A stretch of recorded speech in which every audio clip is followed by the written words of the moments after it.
Assalamualaikum warahmatullahi wabarakatuh. Apa kabar teman-teman? Ketemu lagi hari ini bareng Nanang ya. Nah, hari ini saya akan eh, informasikan tentang fase-fase ya, bagaimana ransomware itu menyerang ya.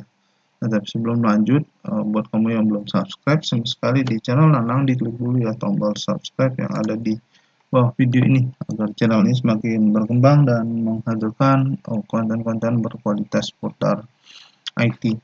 Nah, bicara tentang ransomware, ya baru-baru ini aja ya, sekitar sebulan yang lalu itu ada serangan terhadap sebuah bank di Indonesia dan juga ada beberapa institusi yang kena serangan ransomware. Nah, bagaimana ransomware itu menyerang? Secara umum itu dia ada 8 tahapan ya, fase penyerangan si ransomware ini ya, sampai akhirnya data itu dijual di uh, cyber apa underground gitu ya, di marketplace underground. Nah, tahapan yang pertama itu adalah phishing attack. Jadi uh, malware ini itu akan masuk lewat email phishing gitu ya, email pancingan. Jadi seolah-olah email ini berasal dari institusi resmi gitu ya, atau dari seseorang yang kita kenal dan sebagainya. Nah, di email tersebut ya ada link yang disertakan yang dimana orang si penerima itu harus mengklik link itu, atau ada attachment yang dia download seperti itu ya. Jadi masuknya itu pertama kali itu dia akan lewat yang namanya email phishing atau email pancingan ya. Jadi kenapa disebut phishing itu karena sifatnya sama dulu seperti memancing seperti itu ya. Nah, kemudian yang kedua itu adalah interaksi dari si korban. Jadi korban berinteraksi dengan email phishing tersebut. Ya, kalau misalkan anti spam kita bagus, itu email seperti ini akan diblok, jadi nggak sampai ke inbox. Tapi kalau misalkan nggak bagus atau bobol, nah email phishing itu kan nyampe ke penerimanya, dan penerima itu berinteraksi dengan email tersebut. Misalnya kalau dia nggak sadar bahwa email tersebut email phishing, maka dia akan mengklik link yang ada di email tersebut, atau dia mendownload attachment yang disertakan di dalam email tersebut. Nah, kalau attachment atau lampiran tersebut download atau link tersebut kita klik dan kita masuk ke website tersebut, maka ransomware itu akan mulai masuk ke dalam komputer kita gitu ya. Terutama kalau komputer kita itu antivirusnya nggak bagus, tidak diupdate ya, apalagi tidak menggunakan antivirus sama sekali. Nah, maka ransomware masuk lewat email phishing tersebut, di mana si korban di sini itu sudah berinteraksi dengan email phishing tersebut. Nah, yang ketiga, tahapan ketiga itu adalah akun kita itu akan dicuri gitu ya. Jadi akun kita akan dicuri, entah itu menggunakan tadi menyerahkan sukarela, atau memang dia pada saat kita masuk ke website yang berbahaya tersebut itu akun kita dicuri ya, atau lewat social engineering misalkan ya, mengaku seseorang misalkan dari departemen IT atau yang lainnya gitu ya, kemudian dia meminta kita untuk menyebutkan username dan password kita seperti itu. Nah, maka akun kita itu akan diambil alih sama dia, kompromasikan gitu ya.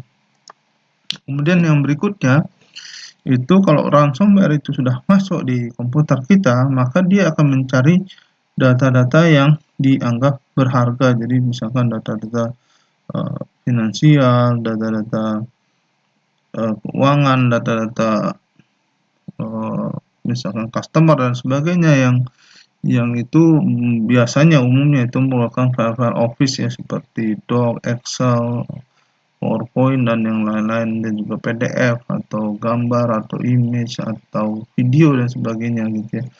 apapun yang dianggap berharga, maka itu akan diambil atau dicari oleh si ransomware tersebut. Nah, yang berikutnya itu si ransomware itu akan berusaha untuk menaikkan privilege-nya, ya, sehingga dia akan bisa menguasai satu network seperti itu. Jadi misalkan kalau dia berhasil mendapatkan seperti user admin atau administrator dan sebagainya di network, maka dia bisa mendapatkan akses yang lebih besar lagi. Nah, yang berikutnya di fase ke-6 itu data-data yang dia udah dapatkan itu akan disedot keluar, jadi akan dikirimkan ke server ransomware tersebut. Ya. Jadi akan dikirim lewat jalur belakang, istilahnya disedot dari jalur belakang, dan data-data itu akan dikirimkan. Jadi biasanya ini trojan yang di remote itu akan mengirimkan data ke server milik ransomware tersebut, milik kriminal yang mengoperasikan ransomware tersebut. Ya. Jadi data-data kita akan dicuri, istilahnya seperti ini ya, disedot dari jalur belakang yang tidak kita lihat seperti itu. Nah, yang berikutnya data-data yang istilahnya yang sudah di copy tadi, nah yang tersisa di hard disk itu akan di-encrypt sama dia. Ya. Jadi di fase 7 ini data-data yang tersisa itu akan dibuat menjadi tidak dikenal lagi oleh si pemiliknya, ya, sehingga tidak bisa digunakan, jadi tidak bisa dibuka lagi menggunakan Word, tidak bisa dibuka lagi menggunakan Excel, PowerPoint atau Visio, ataupun aplikasi-aplikasi yang lainnya gitu ya, sehingga dia dalam bentuk yang tidak dikenali lagi. Nah, itu udah di-encrypt istilahnya. Nah, ini makanya setelah di-encrypt ini ya, biasanya dia akan minta tebusan, jadi nanti akan muncul file notepad ya, txt yang minta dibayar dalam bentuk cryptocurrency ya, atau bitcoin misalnya seperti itu. Nah, jadi inilah makanya kenapa disebut dengan ransomware, karena dia istilahnya meminta tebusan, itu ditawan data kita gitu ya. Itu kayak kasus kemarin ada yang di mana itu pilot di Papua yang ditawan oleh ini ya, oleh kriminal. Nah, seperti itulah di ransomware ini. Jadi dia akan menawan data kita. Jadi dan dia akan minta tebusan agar dibayar supaya data kita itu bisa balik ya, tapi jangan dibayar. Nah, makanya kita harus punya backup gitu ya. Nah, ini fase ke-7, data di-encrypt. Nah, kemudian ke-8, kalau batas waktunya ini sudah lewat, maka dia akan membuang data tersebut atau di-dumping. Jadi data ini akan dijual oleh dia atau dipublikasikan di underground ya, di marketplace, di dark web dan sebagainya seperti itu. Sehingga itu data itu bisa diperjualbelikan atau bisa dipakai oleh orang lain gitu ya. Karena misalkan dia nggak berhasil mendapatkan apa yang dia inginkan oleh si ransomware tersebut gitu ya. Jadi kita nggak mau bayar dan sebagainya, udah kehabisan kesabarannya, dia buang data itu ke dark web seperti itu. Nah, jadi inilah 8 fase dari penyerangan si ransomware gitu ya. Nah, nanti kita harus mengcounter sebenarnya bagaimana melawan dari ransomware tersebut, apa yang kita harus lakukan untuk pencegahan ya di semua fase penyerangan ransomware ini gitu ya. Nah, mungkin nanti di pertemuan berikutnya kita akan bahas lagi ya. Oke, mungkin itu dulu dari saya bagaimana fase-fase penyerangan ransomware ya yang marak akhir-akhir ini.